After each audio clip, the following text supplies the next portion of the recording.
Welcome to Go Bucks. We are here. It is 3 days until the game starts. My gosh, I don't know about you guys. I'm starting to it's really starting to sink in how big this game is coming up. I mean, what was 2006? I can't do the math. That's 15 plus years, right? I mean, it's been that long since Ohio State and Michigan have had an epic game coming up like that. What are you guys? Okay, how excited are you guys? I'm so excited, Nate. I'm probably not going to be able to sleep the next couple nights. No, listen, it's a great, huge power matchup. Two top four teams or top five teams right now with major postseason implications, and it's right in my backyard. It's being played, so of course I'm excited for it. Love to see it. Heck yeah. I feel like it hasn't really even hit me yet how big this game is because it's only a few days away, and yeah, I'm just not. I'm sort of in disbelief that number one that the season's almost over. Where did it go? And then number two that like such a monumental game is going to be over, on Saturday afternoon. So yeah, it hasn't really hit me yet. It's so Yeah. big, Nate. It's so big for me that I am going to drop my kid back off at Ohio State on a Friday because I'm not going anywhere near the nuttiness on a Saturday. I don't care what time it is. So that's how big it is. Yeah, and speaking about two guys, Matt, we know you're a super huge Ohio State fan. You went to Ohio State. Of course, you're not wearing any Buckeye gear, but I won't make fun of you too much on this one. I mean, the lack of flair is just not even news Where's anymore. the GoFundMe? Can you put the GoFundMe link in the comments so we can get That's a Matt great some idea. Ohio State gear? People can donate. And Jason, I'm not even a casual fan of Ohio State, but you have to pull for them now because you've got a kid. I'm paying a lot of money. That's right. So, You are. for all the years I've known you guys, which has been a lot because you guys are old as crap. I've never really had a lot of skin in the game. This year, well, last year too. This year I do just because I've got a kid that goes there, and I got to root for where my money's going. So I feel like it was my fault last year they lost because it was the first year I was really pulling and had like an attachment. But this year I'm hoping they're going to come back and even the score.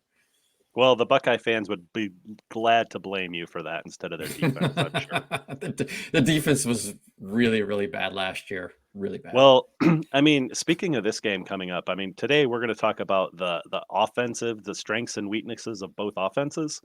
But I have to say, last year, compared to this year, I, just being at Ohio State, I feel like the energy in this is going to be so different. All of the all of the games that Ohio State has played so far this year and they've struggled in have all been away. I mean, at Ohio State, like at home in that stinky shoe, they really, really perform well. I And mean, it's Matt, not are you just Ohio noticing State, that? it's college football teams in general. And Right. I never understood that Vegas always says it's a 3-point advantage given to the home team. There is no way that's 3 points. Did you see like the South Carolina Tennessee game? There's no way that's a 3-point advantage. That's like at At least a home two team. touchdown advantage. Come on. I mean, you're automatically going to get like at least 6 false starts, and then it's just you're more comfortable and everything is easier. And then you get jacked up when your crowd is excited. So Is that I don't know. I think is it's that at the least same line, Matt? The same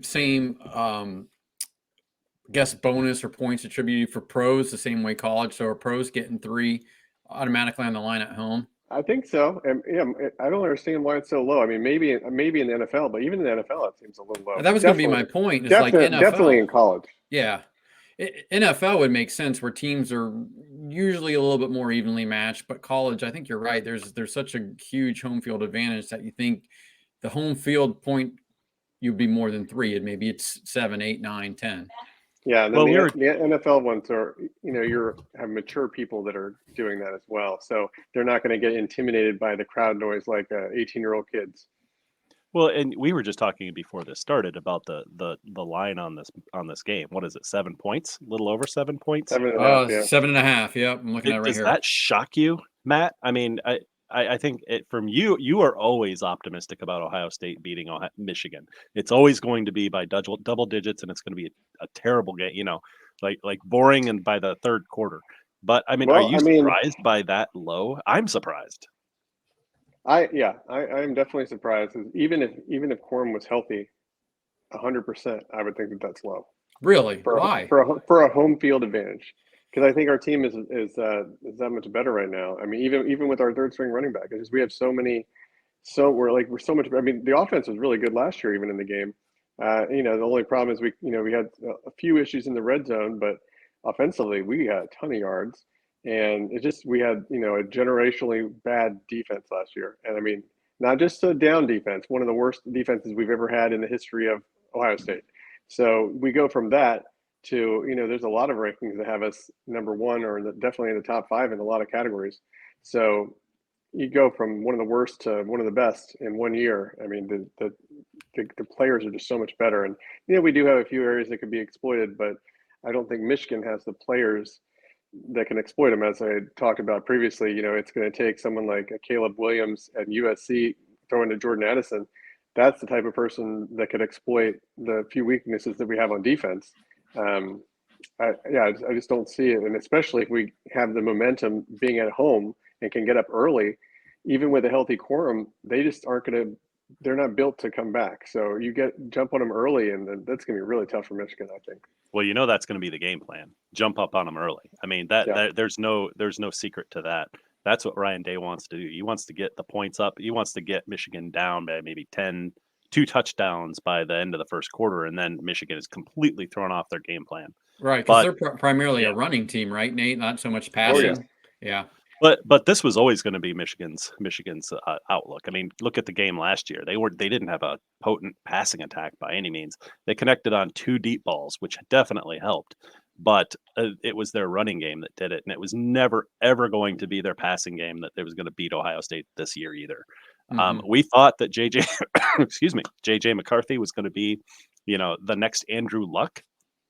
And it just hasn't materialized that way. He's got way more development to go before he's anywhere near that. So it was always going to be the running game. Even if JJ did progress, it was always going to be the Blake Corum show on When's this. the last So, time Michigan's had a top tier quarterback? man, don't get me Chad started on that. Henne in 2006. Wow. Are you serious? I mean, there's been Don't some get me decent ones. started Like on it. Devin Gardner had a good game against us. Yeah. There's a few people that played well, but not. Jim They Harbaugh, They were considered elite quarterbacks. But having Ohio State go in and be actually concerned about the quarterback, how long has that been? Denard Robinson, probably. Shoelaces. I mean, they Shoelaces. put some fear into him. Yeah, shoelace. He would put some fear into you. But here's the thing: like since Harbaugh's been coach, they've never had a quarterback get better. Yeah. And there's only been one time where they've had a quarterback that actually played 1 year and then the next. That was, who is that guy? My gosh, having name recognition issues right now. The best 2018 quarterback, and 2019. The best quarterback you had was when he transferred from another school, and that way he didn't get to get ruined by Rudolph, I think it was, from Iowa. Oh, Rudolph. Yeah, he was a transfer, but he only had 1 year. Yeah, I know. I'm saying that's why he did well, because he didn't get a chance to be ruined by their offensive ineptitude at passing. I'm thinking of Shea Patterson. He didn't get better at Sugar Michigan. Shea, yeah, he was No. bad. Cade McNamara had 1 good year last year, but he didn't really get better. He lost his job this year, as a matter of fact. JJ McCarthy, he's not getting better. Is anyone seeing progress from him? It's been pretty misery. It's been misery for the passing game. Well, so I think JJ is a little bit underrated just because I think your receivers have been awful this year. I mean, god awful. Right. I mean, the receivers. Nate, that was a professional move, by the way. You hit the mute before you cough, like respect. Oh yeah, I know. Got allergies or something going on. The COVID cough. Hey, Nate, for you, when Michigan has really come in and dominated Ohio State here, kind of in the modern era, the last 20, 30 years, it's been through the run game, right? Not really passing.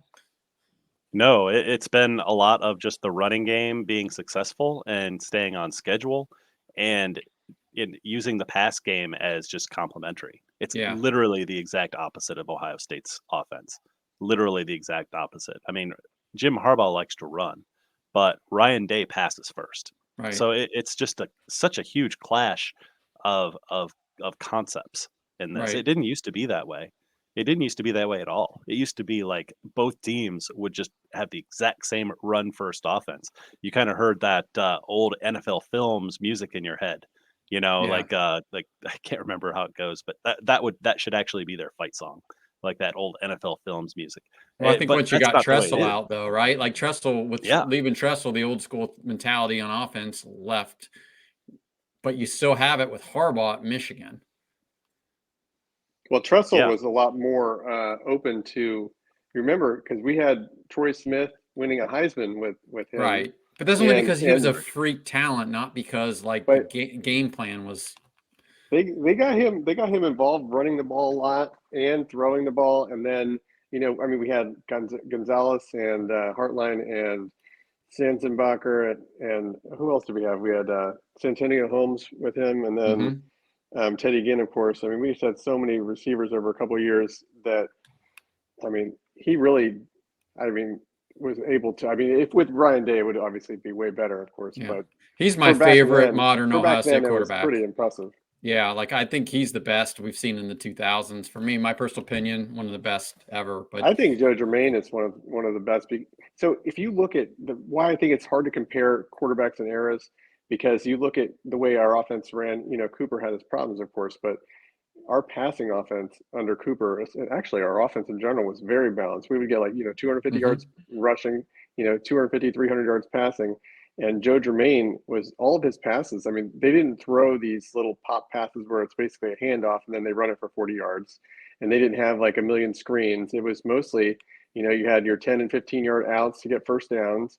And then you had, 20-yard comeback routes, and you had deep routes. And there was no easy passes to pad your completion percentage and your yardage totals. And yet, a quarterback like Joe Germain was able to put up huge numbers.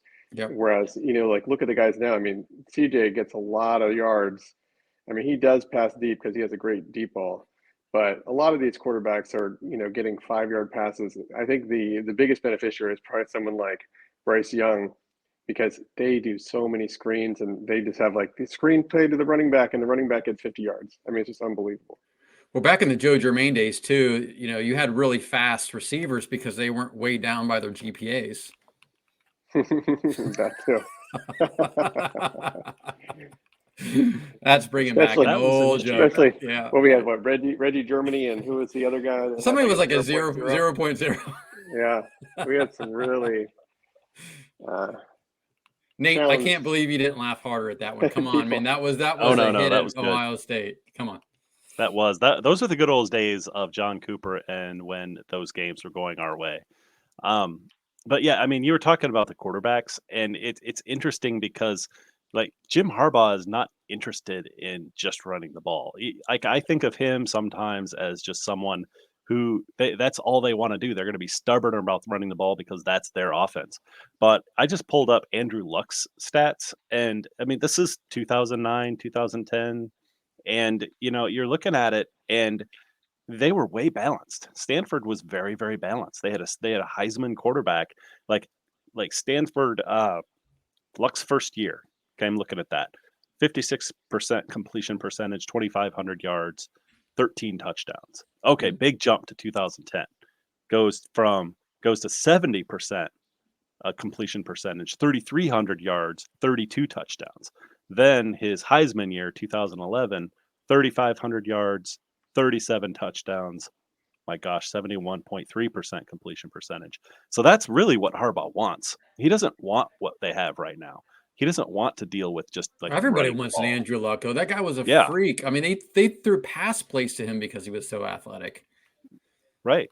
And it's like that if JJ could do that, like Jim Harbaugh would be all over that. So it's not Harbaugh's offense holding him back. It Yeah. really is the passing offense. It's the quarterback and the receivers. So that's something that doesn't really give me a lot of warmth in Is my the body for this offense coming up weekend is because the we know offense that the it's different not by design. is the offense going to be the the difference maker in the game more so than the defense? It'll have to be because it's going to have to protect the defense. I mean, do you Yeah, I agree, mean, Matt? Both. yeah, I think both teams have good defenses. I think overall Michigan's is probably a little bit better. It helps playing And the Big Ten, though, to have like yeah, good defensive stats because there's not a lot of great offenses in the Big Ten other than Michigan and this Ohio year, yeah, State. yeah, I know we covered this year the defenses last offenses are time, pretty down. but I don't know. I mean, I think Michigan's defense is maybe a little bit better A overall, little like you bit said. stingy, fewer I mean, points they're allowed. both very They close. they don't have any big time players though. In these kind of games, you really need a defense that has some players that are awesome, Or like somebody we just had steps last up. year. It's a big game. Maybe Yeah, a dude makes a Yeah, name for himself in this game, offensively it's or possible. defensively. But Ohio State does actually have some big name, like some big time players. That dude Ransom, the safety, man, yeah, for Ohio State, he's so good. he he's they're going to be calling his name a lot, I think, on Saturday. And Eichenberg, I think they're going to be calling his name a lot, linebacker. Um, I don't give enough Playing with two kudos broken probably hands, and he to didn't even make the Chambers. semifinalist list for the Butkus, which is a travesty. Someone's looking at something there. I don't know. I don't know what the deal is there, but So Nate, on this episode here, you want to focus offensive focus on what's coming up. yeah, definitely some offense. The strengths and weaknesses of the offenses, and I think we've already kind of touched on it. But as far as Michigan goes, the strengths of their offenses obviously are their running game. Just pointing out the obvious on that. Um, and Blake Corum, I thought that they really had a chance in this game with Blake because of the way they were able to run on Penn State and on Iowa. They can basically run on everyone, and a running game doesn't really get it doesn't it travels. It goes from it doesn't matter if you're at home, it doesn't matter if you're away, doesn't matter. A running game plays well everywhere in every situation. How is your pass protection? Pass protection is iffy. Hmm. That's Okay, so probably it made me think about how good is your offensive line, because I keep hearing all year that you guys have the best offensive line in football, and you're saying that the pass protection is not that great, and you were alleging that the running game is really good, it and I'm is. wondering if the only reason you guys have a highly rated offensive line is because Blake Corum is really good, and not because your That line is really good. There's a huge amount of truth to that, unfortunately. I think that Because the your the backup, offensive line is if you good. have the best line in the country, your backup running back should have been able to do a little bit more than what he did.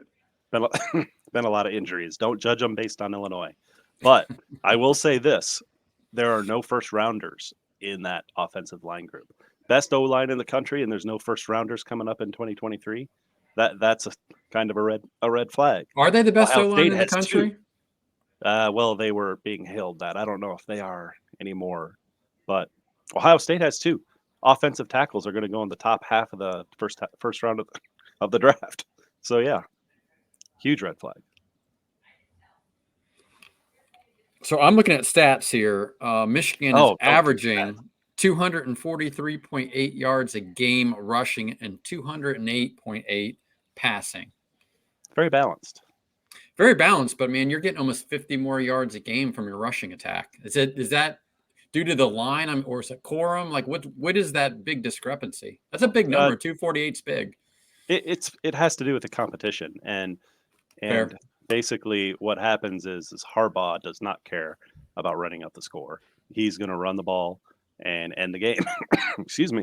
So basically, when Michigan takes the field this Saturday for the first time, what you can say to yourself is Michigan's starting to run out the clock. That's their offense. Is the So run out the strategy clock is run, offense. run, run, and just use the pass to keep them a little bit honest. Or if the defense Exactly. pulls too many people up towards the line, you try to get somebody free and throw them the Yep. ball. And we did that last So year and it worked. yeah, so we have the 17th ranked passing game at 289 a game, and then we're 20th in Yep. rushing at 203.5 a game. So and then in points we're second in the country at 46 and a half. Yeah. And total yardage, so Michigan State's averaging 452.6, Ohio State 492.7. So about a 50 yard per game difference from the offense. And of course, most of that's coming through the air for Ohio State. So Yeah, Matt, the Buckeyes. yeah. They're pass first. It's the difference in concepts. Well, the receivers are ridiculous. They keep getting injuries, and guys keep showing up. Matt, Yeah, right? the depth of receiver has been pretty insane. I would say the only issue right now really is our number 3 receiver's been playing like crap the last 3 weeks.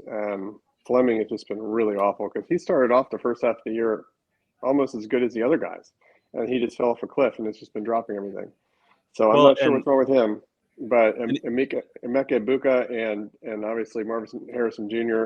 along with Cade Stover, those three are just a matchup nightmares because you can't just Harrison double Jr. is Marvin Harrison. ridiculous. Like You that's can't just double him NFL because you have talent. such a good tight end and then such a good number 2 receiver that God, if you can get anything out of our number 3 receiver, it's just going to be lights out. well, so I've been hearing lately, at least in the last few games, that really they haven't been spreading the ball around very well.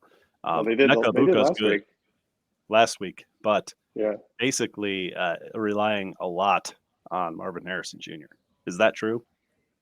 That was true against Penn State. But that's because they literally just threw it to him like 17 times and he caught 16 of them.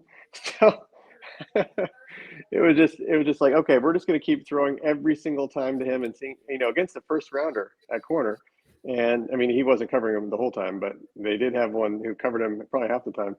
And it's just they couldn't stop him. But I think they made a conscious effort the last week to start being more balanced because that's what everyone's been talking about, relying too much on Harrison, because against the better defenses, obviously, you're going to be able to have more than one option.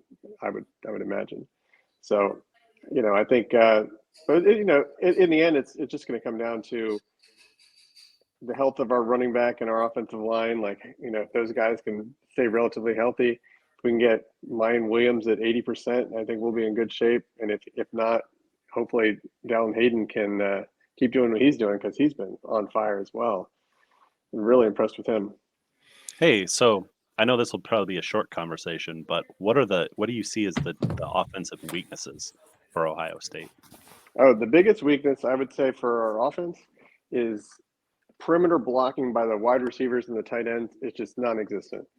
So back when we won a national title and the last a few years before, really like last year was great. But this year, these receivers, as good as they are this year, they just can't block. And I know Stover, as good of a tight end as he is, he's really good at, the inline blocking where he doesn't have to be running out in space. So when he can just line up and maul somebody, he's really good. And so that's why they can't ever. If you ever see them try to run like those little bubble screens to the receivers, every time they try to do that, the defensive backs go around the receivers or the tight end and just tackle them for a loss every single time. Pretty awkward to watch that. Yeah. So I mean, luckily they finally gave up on that for the most part, but that's the one glaring weakness. So it also hurts like when you have a running back trying to run out wide. It's hard to break those big runs to the edges when you aren't getting any perimeter blocking by the receivers. So, it's relatively small overall, but it is that's the biggest. That's a lack of wanting to be physical by those receivers, though, and that's not a lot of thing coaching can help fix. Those guys don't want to hit; they don't want to hit. So, Matt, it's a question, and I have my opinion on this. Was Ohio State's offense better last year or this year?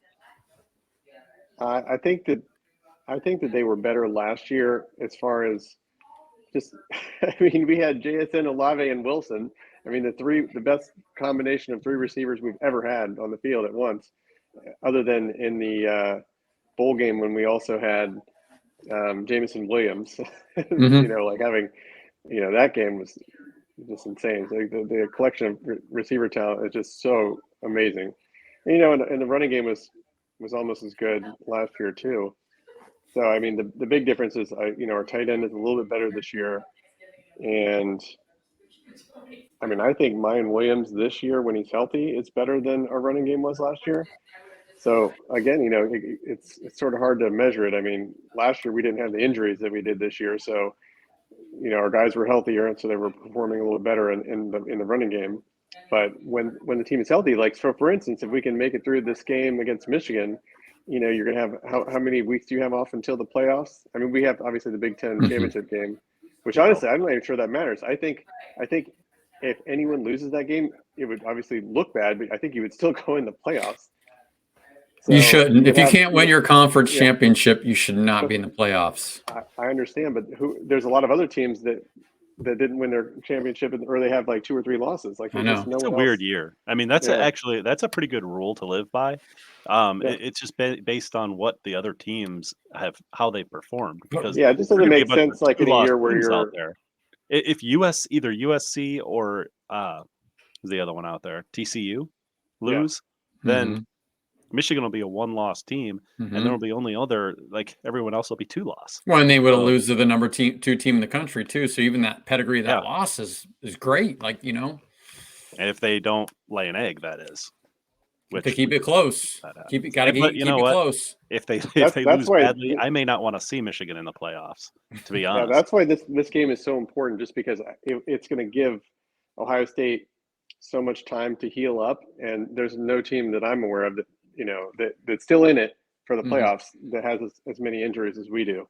So, and these aren't like season-ending injuries, other than potentially JSN, which no one knows what's going on with him. Like he might come back for the playoffs. Obviously, that would be huge, but getting our guys healthy, and then obviously we play better in warm weather.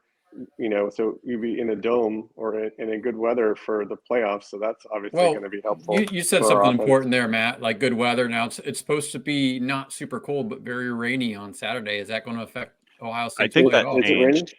I think that changed again, unless it Don't make me changed put my again. glasses back on so I can Oh see my my gosh. weather app, Nate. This is what you Jesus. got to do as a Buckeye fan. You have to stare at the weather all the It's time, Ohio, of because course. It's the Midwest. It they're changes. because they're so weather sensitive. That's the most weather sensitive team that I've Hold ever on. seen. The weather excuse, Oh no, it's going to be dry now. Yeah, 53 degrees and it looks dry. beautiful. That's So, really all good right. weather. Well, heck, it's not even supposed to rain on Friday now. I literally just looked at this, I swear, earlier today. Yeah, All right. yeah, I So know. ignore It the changes by question. the minute. Which It's which means it'll probably be a blizzard or a torrential downpour or something for a crazy. Well, team that does a lot of passing, it is going to be very good conditions. it is. It is. And Matt, you were saying when we were talking about which team was better last year or this year, I think that's one thing that has given me a little bit of hope. It's because I think that offense was better last year too. I mean, Yeah. you rattle off those three receivers, those The awesome one receivers, thing I will say though about and the difference, I do think CJ is better this year, even though he's not second he's year. not he's not throwing as much. So I think what's more important. I think he's definitely a little bit better. Actually willing to run a little bit when he needs to, and just seems just super accurate almost all the time. So he seems like he definitely knows what he's doing, and I have more confidence in him as a quarterback this year. But again, I think it's most likely not going to be coming down to the offense. I think whose defense is going to be Hmm. able to make a big play. I mean, we have a lot of superstars that have been making monster plays. Like we've had 2 punt blocks in a row in consecutive games, and I mean field goal blocks or whatever. And that stuff is just so important. And then Yeah. we have a good kick returner now, a good punt returner. So special teams could be a big area too. We both have good field goal kickers, but potentially blocking punts or Which whatever is could be weird a for big deal. Michigan to have a good field goal kicker. It feels like it's been Yeah, forever since they've had like Hey, a you're trustworthy just guys. you're remembering the past, but Matt Yeah, is trying yeah, to of tell course. me that that Ohio State has good special teams when their return team is terrible. They can't return no, punts and no, kicks. They can't cover them. And just they in the have it last fixed. game, they had a extra point blocked and ran back for 2 points. But Matt's telling me his his special teams are going to be the Yeah. difference. Okay, If hey, you you look at could be the punt return yardage and the kick return yardage, Ohio State's like in the top 10 of everything right now. top 10. No way. I'll have to Yes, look that up. Well, I think they it's are going to doing very be well. Say that. a high scoring game regardless. I think if Corum is healthy or close to being 100%, it's a lot better for Michigan. But if he can't go or if he's hobbled down, Nate, I don't think that offense is going to go and it's going to be able to keep up with Ohio Nope. State. It's not. And Donovan Edwards is banged up too. Second string running back. Awesome.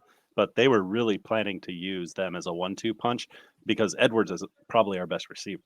Yeah. Oh, Sad to definitely. say. Well, he's probably your second best receiver, I'm but rooting for Corum to be healthy. 2 reasons. One, Me you too. want to see both teams to be kind of strong and go get each other for a good game. And then earlier this week, I read too. He for the second year in a row, he's used his NIL money to buy turkeys for the local community for the less fortunate. So what a good dude, man. He is a good dude. Yeah. He deserves to win just for that. I didn't say that. I just said he deserves to be healthy so he can have a fair matchup.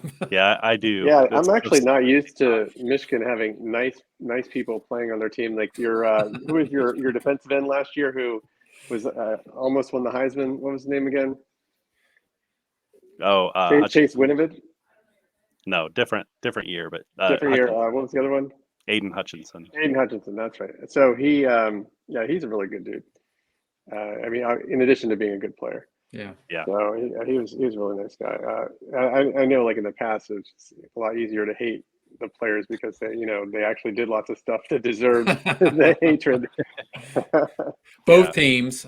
Yeah. Matt, how does it feel to like?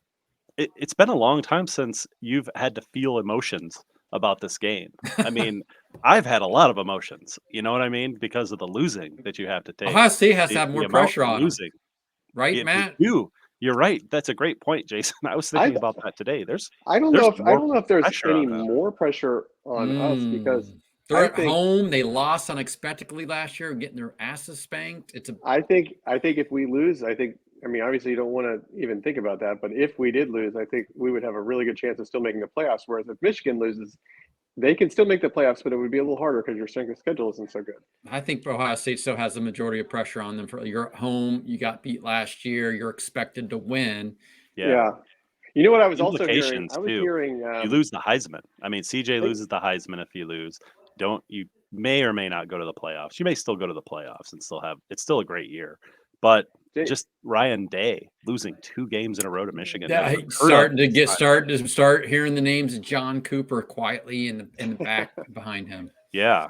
I mean, if that happens, I don't think it will personally, but Jason, strategically, if you were the coach of Michigan, would you sit Blake Corum if he wasn't 100%? That way you could use it as a built-in excuse of why you lost the game. Then you could just be like, put us in the playoffs. No, they don't. These guys are so competitive. They don't think like that. The only reason you don't play him if he's not healthy enough to make a difference over the next guy that's behind him. Matt thinks maybe there's going to be a COVID outbreak in Michigan. And we're going to have to stop. That was so ridiculous. 2 years ago, though. That was over 1,000 days. Over 1,000 days since that's the weakest, softest thing I've ever heard in my entire life. Shouldn't and I will never respect Harbaugh. If you don't have enough players to field a game, it should be a forfeit. We played a national title game against Alabama, and a lot of our defensive line, there were starters, were not able to play in that game because of COVID. Yep. Obviously we still played in the game because it was the national title game, but if we would have not had the players, I'm pretty sure they would have given Michigan the win. was bad, though, 2 years ago. They were so bad. I had a feeling about Michigan's third-string quarterback that was going to be playing in that game. I know. That should count as a forfeit. That was going to be a good game. And Ohio State may have lucked out for that COVID. They lucked out because Michigan wouldn't have given them COVID. They wouldn't have got a loss. They would probably got COVID. Yeah. You guys are extra lucky because Harbaugh might have retired after that. He might have had a forced retirement. Yeah. I'm still shocked he made it through 2020, to be honest, and became the coach. Still the coach. But yeah, for sure. I mean, I think the biggest surprise this year out of everything that's happened is the fact that Michigan's defense is elite after losing so many players last year. That's, to me, the biggest surprise of this year. Yeah, biggest surprise. Because who have they played? Lost your defensive. Well, they lost their defensive coordinator and all their stars off their defense, and like you said, they haven't played anyone, but still, they're still dominating everyone that they play. We've played basically the same schedule as Ohio State, except for the non-conference. How many points did Maryland score on them, Nate? How many points did Maryland get on them? Maryland scored 27. But they scored a garbage touchdown as time expired. So, but Maryland has like a decent. What's the best offense they played? Maryland. Actually, probably Penn State, to be honest. How many points did Penn State get? Not a lot. I don't know. No, Penn State's a better team, but Maryland has a better offense. Yes, when they're healthy, their offense is better. So again, how many points did Penn State score on Ohio State? It wasn't that many points, was it? Was it like 27 or 30? I don't know. Not very many. It was 30. They had one touchdown in the last minute and a half with our backups in. So I don't think that should really be Yeah. So it's really like when it mattered, because we were winning, right? So we Towards won the end, 40, we in the won fourth quarter. 44-31. So we were up, 20, You should 24 never to, let Penn State we were touch the up ball that much and take advantage of you guys to score. we were up by 20 with 2 minutes to go. So I Yeah. think that's pretty good performance on offense and defense. And isn't that the game where It was an JTT explosion. had Yeah. like 2 interceptions or something? And like- there were pick sixes in that game, so it wasn't Yeah. all the offense scoring that. Right. But Yeah. the whole team did. That's what I'm saying. Like you were complaining about our defense. Our defense has like 3 interceptions from the defensive line that game. Defense gave up a lot of big plays in that game and to Maryland. I mean, I think that's it. But talking about it in the sense of Michigan's probably not going to get those same big plays unless they're in the run game. So The difference question. Go ahead, Matt. Sorry. I was just going to say really quick, the difference is like even when our defense does have a few bad moments like they did, they had one receiver do really well for Penn State, and then Maryland had a couple receivers do pretty well. And the difference was in both those games, the defense also basically made huge interceptions and fumble recoveries that were difference makers in the game. So even if they do have a few issues where they give up things, they also make up for it in other big plays that they make. So my question to both you guys here, both offensive score over 30 points. No. I think Ohio State, I mean, my prediction is Michigan's not going to win that game, I don't think. I think Ohio State's got too much offensive firepower. And with the injuries, I don't like that. I think Ohio State will score over 30. I don't think Michigan will. Matt? Yeah, I think we'll probably be close to. I think we'll probably be mid-30s. I'm guessing. I think that I don't know if Michigan can get to 30. I mean, they'd have to have a healthy quorum and really be hitting on all cylinders to pull that off. Fair enough. So it sounds like we're making our picks right now, but we are not doing that. We've got one more show coming up on Friday that we are all going to get back together and make our picks and more analysis. So I'm excited for that. And when we do that, Nate, yes, I will. And I'll give you guys the feel from campus because I would have dropped my son off. I'll get that, what it's feeling like, and I'll be able to report back to you guys. Hopefully it's a lot of pain and suffering and, just like wondering what's going to happen based on last year. Yeah. We'll see. I would say that, we have the revenge factor going for us, but if a revenge factor meant anything, then the last 15 years wouldn't have happened. Very true. But Ohio State does have that. They're at home. There's some intangibles. I think home field there. advantage is a lot actually of the bigger thing than intangibles revenge. So, for instance, if you guys, if this game was at Michigan and Corum was healthy, I could see it being a toss-up. I just think home field is that big of a deal. I think Ohio State has a lot more pressure on them, though. That's true as well. I can't wait for the picks. All right, well, let's wrap this up, guys. And maybe even Diego can come in and help. He still hasn't gotten over that. All the viewers, Diego, the Maryland fan, is if not. If he talks about Maryland, you would have to mute him or kick him out of here. I'm pretty sure I have capabilities. Okay, I'm pretty sure I do. Well, happy Thanksgiving to 2 turkeys. I really like, guys. You guys have a good one, and everybody who's watching us also have a happy, safe Thanksgiving. Yep. Thank you. And happy don't Thanksgiving forget to everyone. like and subscribe. Like and subscribe, and go blue. Go Bucks. Bye, guys.